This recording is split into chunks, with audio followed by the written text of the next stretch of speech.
A ver, ¿para qué lo recibimos así a Ernesto? A ver si lo pueden liberar. Lo agarró Artemio, mira ahí. No es derechos humanos, libertad. No es derechos humanos, dice. Sí, A ver, da el micrófono, sí, diré, a ver. A ver. Vení, Ernesto, vení, por favor. Vení adelante. El detrás de cámara está picante hoy. ¿Qué haces, Santi? ¿Cómo te va? ¿Todo bien? Gracias por venir, estábamos hablando de Venezuela, ¿lo viste? Sí. Siempre cuando hablamos de Venezuela termina todo así.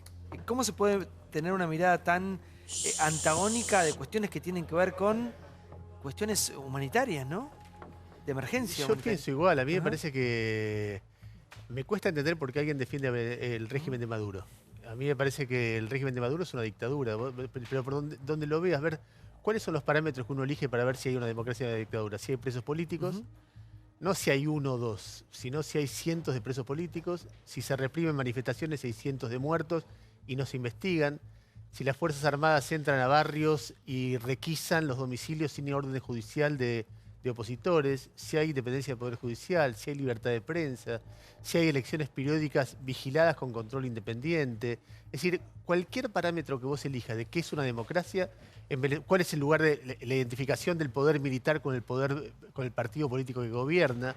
Cada uno de los elementos que vos ves en Venezuela el peor retroceso que ha tenido la democracia desde la década del 80. Desde que volvieron las democracias de América Latina, en ningún lugar se reinstaló un régimen dictatorial como Venezuela. Entonces, es muy difícil entender. Yo puedo entender a alguien que es del Partido Comunista, a ver, en función de una ideología o de una supuesta utopía, durante muchísimas décadas defendieron crímenes espantosos, que después se revelaron como espantosos, estados policiales, cosas como las que pasan en Venezuela. A mí me parece que lo de Venezuela, por lo menos en mi punto de vista, muestra que muchas veces cuando se resignan libertades individuales en función de supuestas conquistas sociales, lo que encontrás finalmente es que ni hay conquistas sociales ni hay libertades individuales. Se pierde lo mejor de cada cosa. Yo realmente uno puede tener 1000 críticas al sistema argentino o al sistema, a cualquier democracia liberal, pero es una democracia liberal y vos tenés injusticias, tenés cosas para reparar, tenés cosas para corregir. ¿Y por qué es un espejo que cala tan hondo en nosotros? Y porque me parece que América Latina en general se dividió en estos años en función de la grieta. Ahora, dentro de la grieta... Fue por el poder de Chávez en su momento, ¿no? Por el poder de Chávez, por el poder de petróleo y por el proceso de unidad latinoamericana que se dio en la década pasada a partir del surgimiento del liderazgo. Pero son de liderazgo distintos, qué sé yo, Cristina. A mí me parece casi suicida que el kirchnerismo se identifique con Venezuela porque yo no estoy de acuerdo con los que dicen es lo mismo. Diana Conte el otro día remarcó que no, No, bueno, que ya no. De hecho, Cristina llamó elecciones y se fue. Sí. Y era cada 4 años y era cada 4 años. Y los partidos políticos, no había líderes opositores encarcelados. Lula es otra cosa. Evo Morales es un tipo muy respetado. Rafael Correa agarró y se fue. Digo, había mucha gente de lo que se llamaba el eje bolivariano, o algunos lo dicen efectivamente populista, otros lo dicen popular, lo que sea, que son distintos. Ahora, en ningún caso se da como el caso de Venezuela. Entonces, y la verdad que el argumento de, la vez pasada alguien decía, Maduro hablaba de Argentina, de Colombia, y creo que Martín Caparrós decía, entonces, si las cosas están tan bien en Venezuela, ¿por qué hay cientos de miles de venezolanos en Colombia y no cientos de miles de colombianos en Venezuela? Es un caso muy extraño de cómo alguien choca un país rico. Es decir, agarra a Maduro, primero Chávez, pero sobre todo Maduro, un país petrolero, rico, con capacidad de desarrollo, y lo hace pelota. Lo que vos ves ahí, hay una cuestión muy patológica ahí. Y viniendo acá, porque nosotros también somos un país rico, ¿cómo está la Argentina? ¿Cómo la vivís hoy? ¿Imaginabas todo esto que aconteció en los últimos 10, 15 días? De esta crisis, de esta corrida, de todo esto que estamos viviendo. ¿Te imaginabas, lo esperabas o no? No en esta dimensión y no en este momento. Nosotros hace un mes estábamos viendo si la Argentina crecía el 3% y si la inflación era del 15 o del 20. Y de repente todo eso cambió. En los últimos 15 días el país cambió muy fuertemente. Se perdieron miles de millones de dólares de reservas. Se perdió la idea de que la inflación iba a bajar respecto al año pasado. Perdió la idea de que por segundo año consecutivo, después de mucho tiempo, la Argentina iba a crecer significativamente. Se perdió la idea de que la situación política estaba definida. Hace unos días todo el mundo pensaba que lo más probable era que Macri fuera reelecto y que María Eugenia Vidal y Rodríguez Larreta también. Fue como un huracán, ¿no? Como un huracán que pasó por encima de todo y cambió completamente la perspectiva. ¿Y en qué lo cambió a Macri esta crisis? Yo te puedo decir en qué me gustaría que lo cambiara. A ver. No sé si lo cambió. A mí me parece que Macri ha sido desde que asumió un presidente que se equivocó mucho, pensando que sabía más de lo que sabía. Te voy a dar un ejemplo que para mí fue muy, muy claro y que la gente va a entender muy. Cuando él anunció entre entre el balotaje y la primera vuelta, se veía que venía ya como presidente, y él dijo voy a levantar el cepo el primer día. Y todos le dijeron, pero va a haber una devaluación grande y se va a trasladar a precios. Y él decía, no, no se va a trasladar a precios, porque los precios ya están al valor del paralelo. Y muchísima gente de primer nivel, algunos kirchneristas, pero mucha gente cercana a él, le dijeron, no, de ninguna manera, va a haber inflación. Va a haber una inflación alta por el levantamiento del cepo. Y Macri levantó el cepo igual, teniendo un diagnóstico de lo que iba a pasar que no era correcto.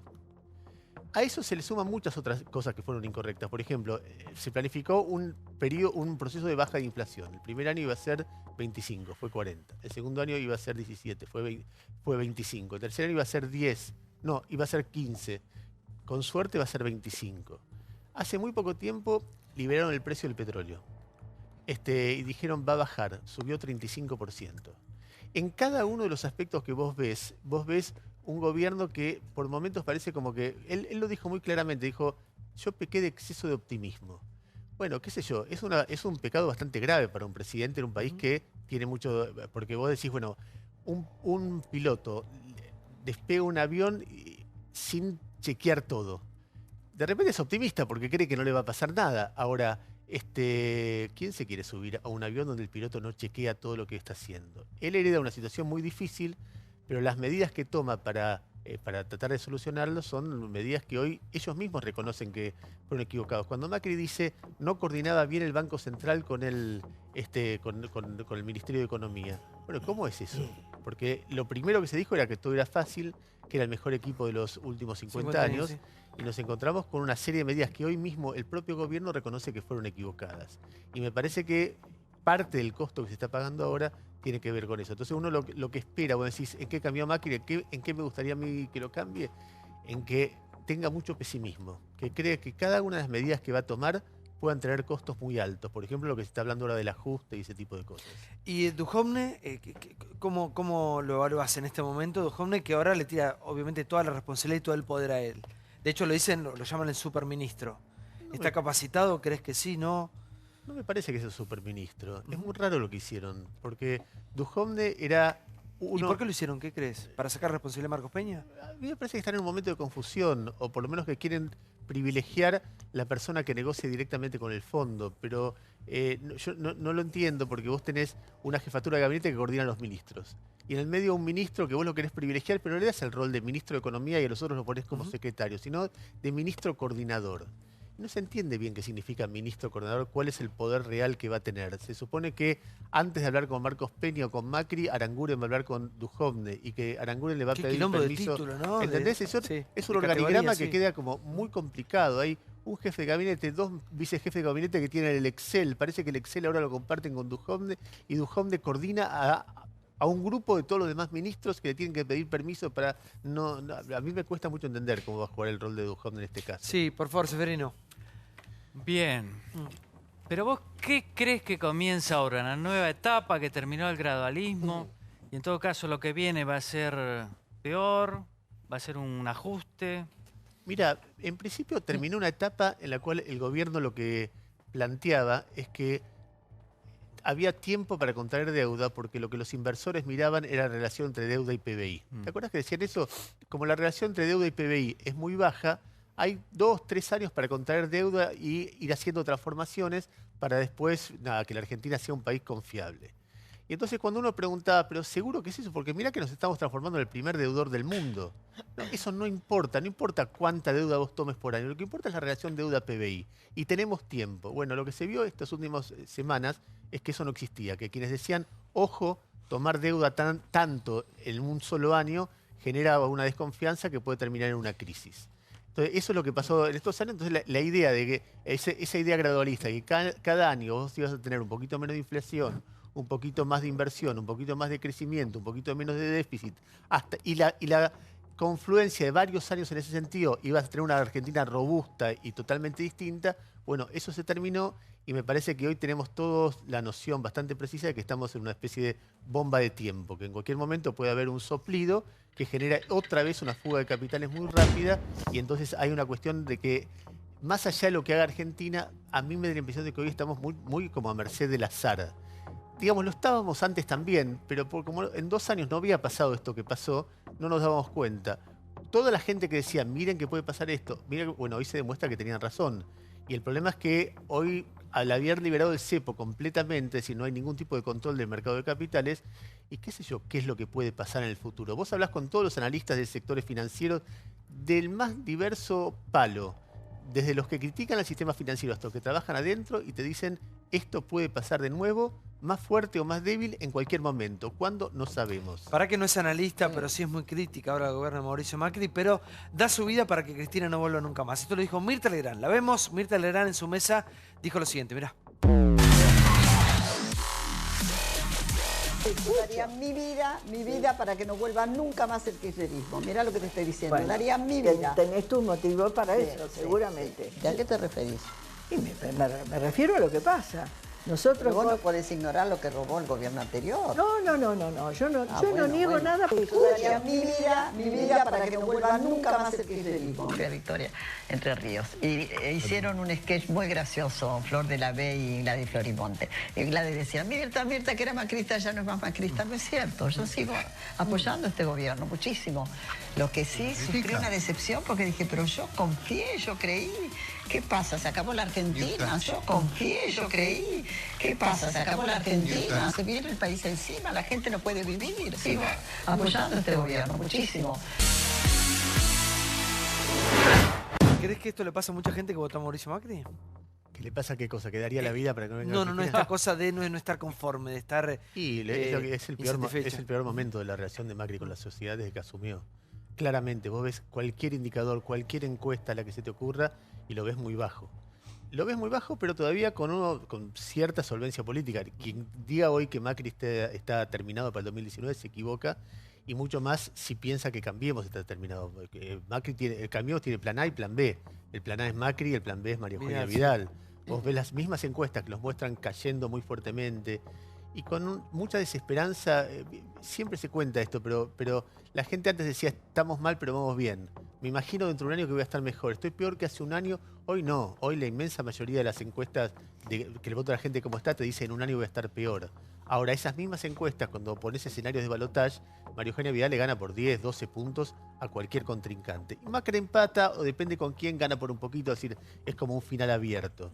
Pero sí, claro, la desilusión se ve por todos lados. También me parece que la diferencia entre Macri y Cristina tiene que ver en la relación con la sociedad. Es que vos ves, durante los últimos 6 años, desde que fue la tragedia de Once hasta acá, una imagen negativa de Cristina muy alta, cerca del 60%, muy estable durante 6 años.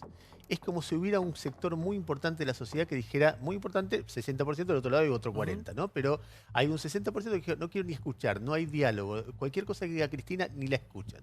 Me parece que la relación de ese sector desilusionado con Macri todavía lo escuchan. Es un sector que dice, pucha, este me falló, pucha, yo esperaba que la inflación realmente bajara, pucha, yo estoy peor económicamente, pero de los que los han votado no le han cerrado la puerta completamente. Creo que es una desilusión que hay que ver si es tendencia. Y eso tiene mucho que ver con que no aparece una nueva oposición a este gobierno. Por ahora no aparece, Santiago. ¿Crees que hay un tapado? Yo a todos los que vienen le pregunto lo mismo. ¿Crees que todavía hay un candidato que no conocemos o que no hablamos? Pues siempre hablamos de los dos o tres. Pero mira, cuando en el 2001 se cae de la Rúa, ¿quién iba a decir que Kirchner llegaba en el 2003? Es cierto. Cuando en el 2009 pierde Cristina, ¿quién iba a decir que en el 2011 Cristina iba a arrasar?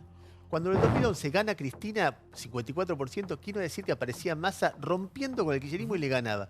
Cuando gana Massa, ¿quién iba a decir que aparecía Macri? Si vos te pones 2 años antes de cada elección, nunca está... Pero falta menos de 2 años. Bueno, en un año estarán las candidaturas. Hay que ver cómo juega el peronismo. Si el peronismo logra tener un candidato moderado, criterioso, de unidad, donde Cristina diga, bueno, yo me bajo, pero tal tipo no me parece que esté mal y sí llegamos a tal acuerdo. Y los gobernadores también, y es una potencia muy poderosa. Ahora, si el peronismo va dividido y no aparece uno, hay que ver si Macri llega al 40%. Yo creo que está abierto. Hoy está abierto. Hace 3 meses te hubiera dicho, me sorprendería que Macri no fuera reelecto. Y además tenés una gran incógnita. ¿Qué pasa de acá a 1 año y medio con la situación económica, financiera? ¿Cuántas corridas, cuántas devaluaciones? Si no hay ninguna y de repente el efecto de competitividad de esta devaluación empieza a crecer, de repente tenés un macrismo fortalecido de nuevo. Ahora, si de repente lo que vos tenés es una sensación de inestabilidad permanente, donde el gobierno no parece manejar nada, y vas a tener otros candidatos. Yo creo que cuando hay descontento social, eso es un río que tarde o temprano encuentra su cauce. Ese cauce se puede llamar Massa, o se puede llamar De la Rúa, o se puede llamar Menem contra Alfonsín, pero aparece. Tarde o temprano la sociedad dice, no quiero más esto, y aparece. Dijiste De la Rúa y me asustaste. No, bueno, el que sea. Cada nombre El que tirante. sea. Sí, el que sea. En aquel Sí, momento Gustavo, fue por favor. eso. Hay momentos en que la sociedad... Vuelve De la Rúa. ¿Te imaginas que bueno? Oh, con el jardinero. Convaleciente, igual. Bueno, le mandamos un beso. Que se Hay mejore. momentos en que la Se sociedad mejore, claro, sí, una deja cosa de tiene que creer. ver con Vos otra, decías, sí. bueno, hiciera lo que hiciera Cristina, la sociedad había dejado de creer. Con lo cual, en 2015, si bien ella no era la candidata, el candidato era Scioli, la sociedad había dejado de lado esa opción. Vos decís que Macri todavía no llegó, porque lo que uno está acostumbrado a ver es años pares ajuste, años impares, no importa lo que pase, le van a dar a la maquinita y otra vez, quizás crédula o no, la sociedad caiga en la trampa. Mira, no lo sé. Yo lo que digo es que por mi experiencia, en los primeros meses que vos ves caída de imagen, no son caídas de imagen definitivas. Es decir, de hecho, Cristina revivió después del 2009, que era tremenda la caída de imagen. O sea que un presidente y un Estado tiene recursos para tener varias chances antes de caer por nocaut. Entonces no me parece que este sea el momento, me parece que es un momento, además, que venís de una turbulencia muy fuerte, entonces los números son muy frescos respecto a esa turbulencia. Después tienden a emparejarse, a buscar un promedio. Ahora, si el promedio es abajo siempre, y el descontento es muy alto, y ahí sí ves un problema de relación del líder con la sociedad. Ahora me parece que todo el mundo está como choqueado por lo que pasó, nadie esperaba tal nivel de virulencia de la fuga de capitales. Un tema en el que, en mi opinión, también Macri tiene responsabilidad, ¿no? Porque la fuga se da porque un Estado no controla, no pone condiciones. Sí, Pablo. Ernesto, se están cumpliendo 10 años de la grieta si tomamos el conflicto con el campo, ¿no? A partir de que asumió Cambiemos, el gobierno, apareció ahí en el medio, inesperadamente, una entidad que era Corea del Centro. Sí. Hay dos preguntas. Una, si te incomodó en ese momento, ya pasó hace rato, y si Corea del Centro tiene ahora más entidad, digamos, más valor a la luz de los hechos. Igual de los qué horrible eso, acontecimientos. porque Corea del Centro no se llama periodismo. Claro, a mí me dio risa, Sí. me pareció muy curioso, me pareció muy gracioso, ¿no? Yo no me identifiqué porque supone Corea del Centro que uno busca un equilibrio. Entonces yo, por ejemplo, pienso, cuando Hugo Alconada, que es un gran periodista para mí, está investigando, Cristóbal López está preso, entre otras cosas, por las investigaciones de Hugo Alconada. Y empieza el macrismo y empieza a investigar cosas del gobierno de Macri. Panama Y yo, Papers. Panama Papers o arriba. Arriba, claro. Y le dicen Corea del Centro. Y este tipo está haciendo su laburo. Cuando Gustavo Gravia agarra y se pone a ver, bueno, la barra brava de Tigre, ¿de quién es? De Massa, perfecto. La barra brava de Boca, ¿de quién es? De Macri, perfecto. La barra brava de Quilmes, ¿de quién es? De Aníbal Fernández. Está haciendo su laburo, es el laburo nuestro, de toda la vida. Claro, si a alguna gente le parece que los bolsos de López merecen así primera plana, en cambio, qué sé yo, los Panama Papers no, bueno, no serán Corea del Centro, serán Corea de no sé qué. Yo creo que el ejercicio del periodismo es un ejercicio muy democrático y muy occidental. Eso no pasa ni en Corea del Norte, ni en Venezuela, pasa en los países Igual que occidentales les lo ha que pasado, hacemos yo te lo nosotros. digo como... O sea, somos más Corea del Ernesto, Sur que los que dicen que son Corea del te Sur. lo digo como conductor, no como periodista, porque de hecho no lo soy. Pero... Sí, lo sos. Sí, a mi manera, me recibí a nivel terciario de eso, pero no ejerzo como tal y respeto a los periodistas, sos a, muy buen a los que periodista, hacen su sí. trabajo Bueno. y demás. Pero veo que los periodistas se han hecho dueños de la verdad. Claro. ¿A qué voy con esto? Yo a más de uno lo escucho hablar y dicen, acá te voy a contar la verdad, lo que nadie te cuenta.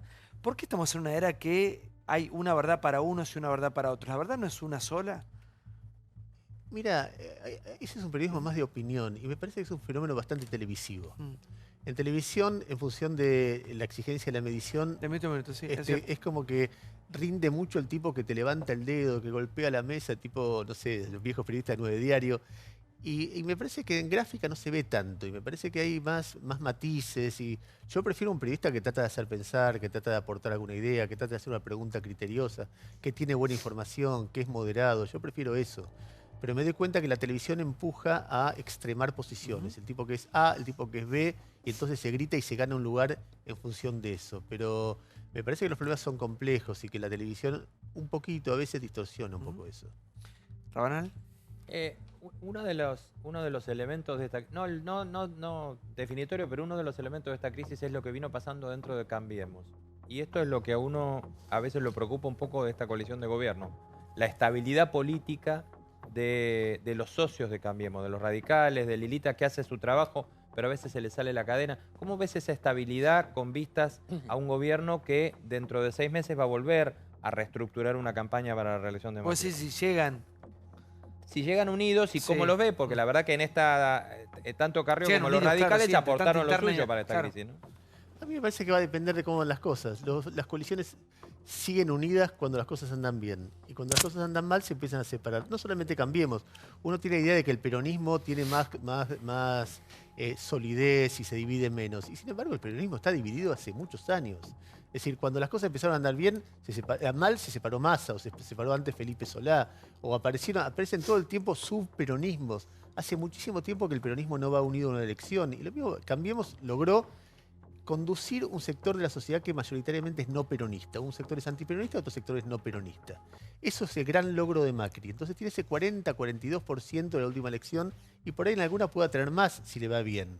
Ahora, si las cosas van mal, si aparece otro ventarrón internacional, la vas a ver a Lilita diciendo algunas cosas, algún radical se va a ir y lentamente va a correr riesgo de debilitarse mucho la coalición. Depende cómo anden las cosas. No es casualidad que los radicales empiezan a hablar cuando empiezan a ver que por el aumento de tarifas empieza a caer es la lógica Gaby. de la política. Sí. Ayer la Nata dio una información interesante sobre el tema Quintana, Pharmacity, y los días previos fue un horror la cantidad de llamadas, presiones que hubo por todos lados para que ese programa no se haga. Yo mismo recibí, no sé por qué me llamaron a mí también, pues yo no tenía que ver con eso, punto. Pero estoy viendo que está empezando a haber también en este gobierno una cosa que yo pensé que se había desterrado, que es justamente llamadas telefónicas, presiones de toda clase para empezar a evitar que cierta información salga. ¿Qué podemos hacer? Realmente está... No, pero la información salió y a mí lo que me parece importante, a ver, los gobiernos presionan siempre. Hay distintos niveles de presión. Y frente No, a fue eso, duro, quiero decir que fue... y frente a eso está bueno contarlo y está bueno que la información salga, no solamente lo que difundió ayer de Jorge, sino que la discusión sobre Pharmacity y Quintana y el intento de ingresar en la provincia de Buenos Aires es una discusión que viene rebotando en los medios desde hace rato. Dicho sea de paso, a mí me parece que el gobierno no evalúa seriamente la dimensión que tiene eso, que en todas las instancias del Poder Judicial bonaerense le hayan dicho que no entra en la provincia de Buenos Aires y que un procurador que todavía no tiene acuerdo de Senado designado por este gobierno diga, bueno, pero que opine la Corte, cuando Quintana está tan involucrado eso, es ir derechito al escándalo, aunque tengan razón. Es derechito a un escándalo muy fuerte. Si mañana la Corte define que Pharmacity entra, es un escándalo para la Corte, para el gobierno, para Pharmacity. Me parece que no están midiendo Ahora, como tan corresponde. difícil es porque me parece que más o menos lo que quiere todo el mundo es vivir bien, tranquilo, tener trabajo, seguridad, educación. Nadie pide ninguna cosa completamente desquiciada, loca. ¿No crees que los últimos 30 años en la Argentina la dirigencia política no ha estado a la altura de las necesidades básicas del pueblo? Hablo de siempre un índice de pobreza que duele, de una inflación que no la ha parado ningún gobierno, con subas, con bajas, pero siempre se ha convivido con eso, con la desigualdad. Mira, son problemas muy difíciles de resolver. Cuando uno se los pone a estudiar seriamente, son muy difíciles y a medida que se acumulan las crisis, mucho más. Seguramente acá discutieron cómo los argentinos, ante cualquier país puede tener un problemita. Nosotros como inmediatamente tenemos referencias históricas de qué nos puede generar un problemita, nos vamos al dólar. Total. Eso genera una presión sobre el dólar muy grande que hace que enseguida cada pequeña crisis tenga una dimensión mucho más grande que lo que pueda pasar en Brasil o en cualquier país limítrofe. Entonces, la sucesión de crisis hace que sea muy difícil de manejar este país. No es que los políticos, uno puede tener además una visión crítica de los políticos, pero si no lo logró Menem, no lo logró De la Rúa, no lo logró Cristina, no lo está logrando Macri, no lo logró Alfonsín, no logró la dictadura militar, evidentemente hay un problema que trasciende a todos ellos. Por eso yo entiendo estar de acuerdo con los que dicen tienen que juntarse y ver en los temas centrales cómo se Política de mediano y resuelve. largo plazo, ¿Cómo se claro. resuelve? Ajá. ¿Qué sé yo? Desde el nivel de tipo de cambio, que es un tema clarísimo, aunque es muy técnico para explicarlo, pero ¿a cuánto está el dólar para que se pueda exportar y al mismo tiempo la gente pueda vivir? Sí. De ahí en más hasta cómo se hace una política ¿Y exportadora. por qué no se hasta hace eso que pedimos todos? Y porque es muy caníbal la política argentina Ah. también. Porque quienes llegan son tipos que llegan a matar o morir. Es muy raro que Macri y Cristina no se puedan hablar. Son los dos políticos más importantes y no se hablan. Y Macri va a decir, bueno, pero es culpa de ella. Y ella va a decir, pero si me quiere meter en cana. Y así sucesivamente. Y si vas hacia atrás, la relación Menem-Dualde, que eran las dos cabezas de una coalición, terminó siendo estallar por el aire el país, porque De la Rúa gana por ellos. Y si Dualde hubiera ganado, hubiera sido, por esa pelea, hubiera sido mucho más suave el aterrizaje de la Argentina. Sí, Claudio. Buenas noches, te llevo de vuelta a Intramuros del Poder, porque estamos viendo una experiencia nueva, que es Macri, cambiemos como partido de gobierno, como coalición de gobierno, cuando era una coalición electoral y armada medio a último momento y cimentada sobre todo con este tema de la tecnocracia, las encuestas, etc. Con eso empezaron a gobernar. Ahora se rompió todo, se quemaron los papeles, Durán Barba se fue de viaje y quedan los funcionarios con una estructura extraña, como vos contaste, y con problemas serios. ¿Cómo te parece que se va a reconfigurar esa mesa chica que después irradia sobre el resto del poder? La verdad que no creo que cambie demasiado. Que no cambie mucho. Creo que Macri es muy personalista, creo que Macri tiene alguna gente en la que confía ciegamente y a regañadientes incorpora a otros. Y que cuando intentó hacerlo, hay una frase que yo no se la escuché, pero se la atribuye a mucha gente que lo conoce, que dice, yo entre Riquelme e Ibarra preferiría Ibarra. Si prefiero poner un 7, poné 7, no pongas ningún 9 o ningún 10 porque te complica la vida. Y si vos te fijás, Malcorra, Lustó, Melconian, Pratgay, la cantidad de Isela Constantini, de figuras que fueron reemplazadas por figuras de menor nivel o de menor relevancia pública, él fue limpiando a todos. Entonces hay un lugar donde hay una mesa chica de Monzó, si querés, es decir, una cantidad enorme de gente que estaba cerca y que en un momento él dijo, bueno, vamos a achicar, somos nosotros 4, nosotros 5, nosotros 6 y no mucho más que eso. Qué sé yo, a mí me parece que en momentos claves eso limita, porque uno si tiene todos tipos de alto nivel y logra coordinarlos, y bueno, qué sé yo, tiene más nivel su equipo de liderazgo, pero bueno, es lo que es, qué sé yo. ¿No crees que este shock haya modificado eso, básicamente? No esencialmente. Sí. Una de las cosas, hola Ernesto, ¿cómo estás? ¿Qué hace Liliana? Una de las cosas que está cuestionando incluso Lilita, y en algunos, aunque sea por lo bajo, están cuestionando la comunicación. Consideran que se ha perdido la confianza, que la sociedad de alguna manera ha perdido con esta crisis cambiaria un poco la confianza. Eso que es absolutamente necesario. De hecho, parece ser que en este timbreo del fin de semana no les fue muy bien. Y la comunicación es un punto fundamental que maneja Marcos Peña. ¿Cómo la definirías? Y si crees que va a cambiar, si crees que realmente va a ser una comunicación distinta de ahora en más, dado que necesitan recuperar confianza. ¿Sabes qué? Hay un elemento de la comunicación del gobierno que yo valoro, que es muy como que tiene templanza. Lo que transmite es, bueno, lo vamos a manejar, la realidad es complicada. Es decir, vos no ves gente que grite demasiado, esa cosa que no es un liderazgo que inyecta pasiones, ni broncas, ni veneno, ni todos los días, sino que nada, va tratando de llevarla. Pero la verdad que no me parece un tema tan relevante. Me parece un tema relevante en los márgenes de la comunicación. Si las cosas andan bien en lo económico, en la gestión, etcétera, es fácil comunicar. Y si las cosas andan mal, no importa cómo se comunique. Yo recuerdo algunos hechos de comunicación muy rústicos, por ejemplo, que a mí me impactaron mucho. Por ejemplo, cuando Martín Balsa hace la autocrítica sobre lo que los milicos militares habían hecho en la época de la dictadura, lo hace leyendo una cosa duro y fue un hecho histórico y un hecho que quien lo vio no se lo olvida nunca más. La sentencia del juicio de los excomandantes era un tribunal leyendo una cosa como árida y quien lo vio no se lo olvida nunca más. A mí me parece que más que la comunicación lo que importa son los hechos. Y el problema que tiene el gobierno hoy no es la comunicación. El problema es que todas las cosas que fue prometiendo, si uno lo ve, y es muy difícil de defender que alguna de ellas fue cumplido. Bajar la inflación no la bajó, el crecimiento está ahí, depende cómo se lo mire, el déficit fiscal y tenemos problemas porque lo achicaste el primario pero te aumentó por los intereses de la deuda, vos dijiste voy a liberar el cepo, no va a haber problemas y los problemas todavía hoy los estamos pagando, entonces hay un plan de gobierno que no ha funcionado, que no está funcionando, entonces comunique lo que comunique, la gente en un momento se cansa de decir bueno, la buena onda, la campera Uniqlo y todas esas cosas que tiene la comunicación. En un momento Cristina gritaba todo el tiempo y sacó el 54%, y con los mismos gritos después terminó. Me parece que se le da una envergadura que me parece que no la tiene. Me parece. Y hablas de las distintas etapas, ¿no?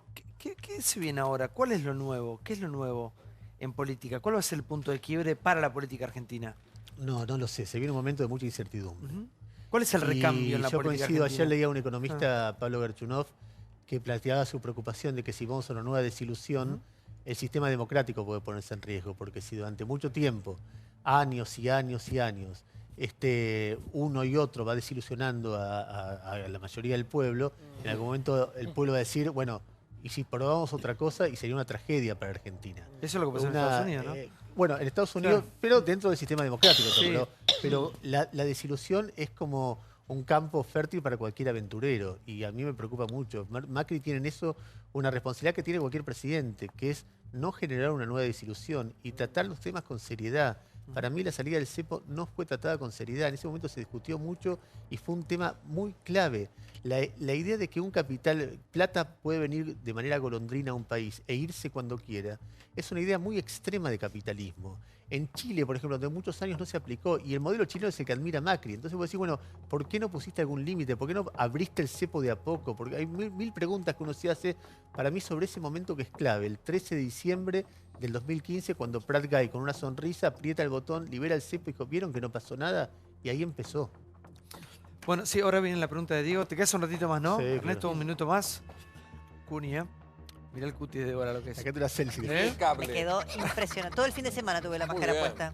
No jodas, tenemos porque te ponemos la Cuni, mirá. Acá al que viene le ponemos la Cuni, mirá. Liliana Franco le estamos en pleno tratamiento. Con Milei lo hicimos el otro día. Sí. Ya seguimos con Ernesto en vivo por American. Claro que sí, que estamos en el aire Intratables.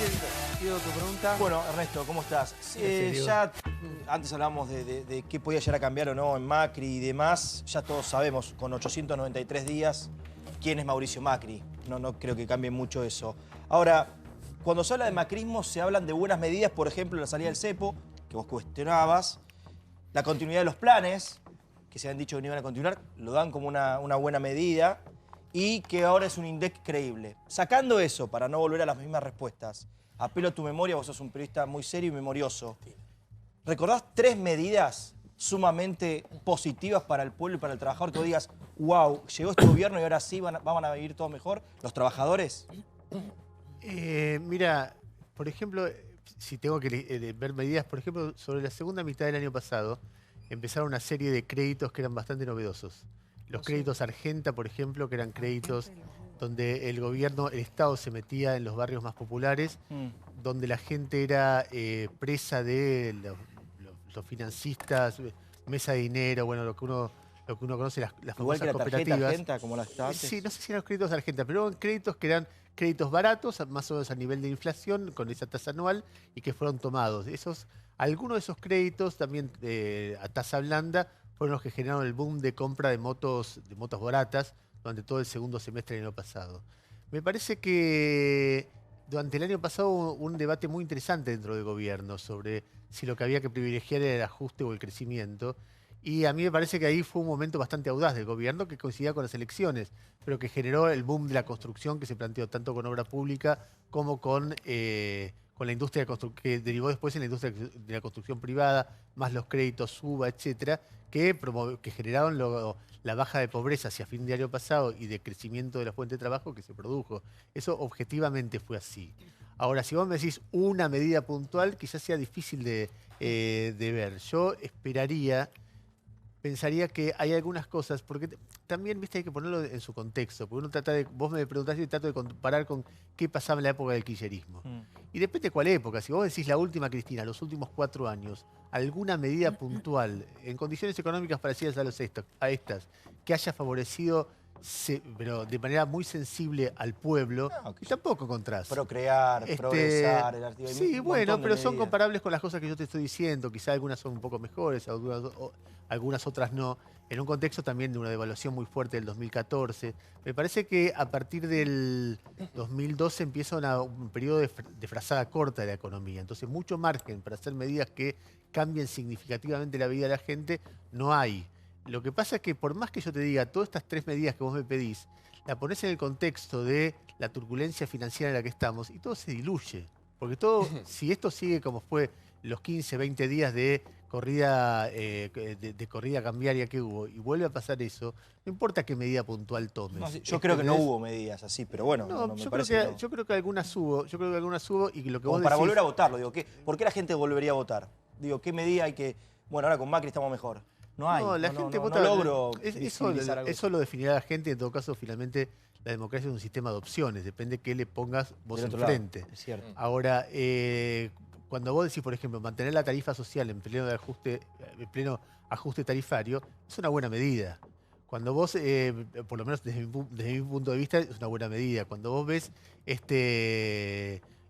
decidir que el gasto social no se achica, es una buena medida. Un gobierno de centro-derecha de otra época por eso lo resalté como medidas positivas. Bueno, pero no es una pavada, es importante eso. Sí, y todas las medidas son complejas. Sí, te quería preguntar porque vos hiciste un interesante diagnóstico respecto de los errores de diagnóstico en materia económica del gobierno de Mauricio Macri, pero también hablaste de otros problemas que son estructurales. Mi pregunta es si existe un político en la Argentina que pueda resolver esos problemas estructurales que sabemos son complejos, dolorosos, difíciles, sin poner en riesgo la gobernabilidad y al mismo tiempo hipotecando su futuro político, ¿no? ¿Existe? Mira, es muy difícil, porque si no, ya lo hubiera hecho alguien. Es muy difícil porque si vos te sentás con cualquier economista te va a dar el diagnóstico más o menos común.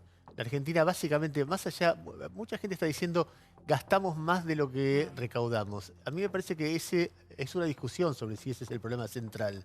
Tal vez el problema central es que exportamos mucho menos de lo que se necesita para importar.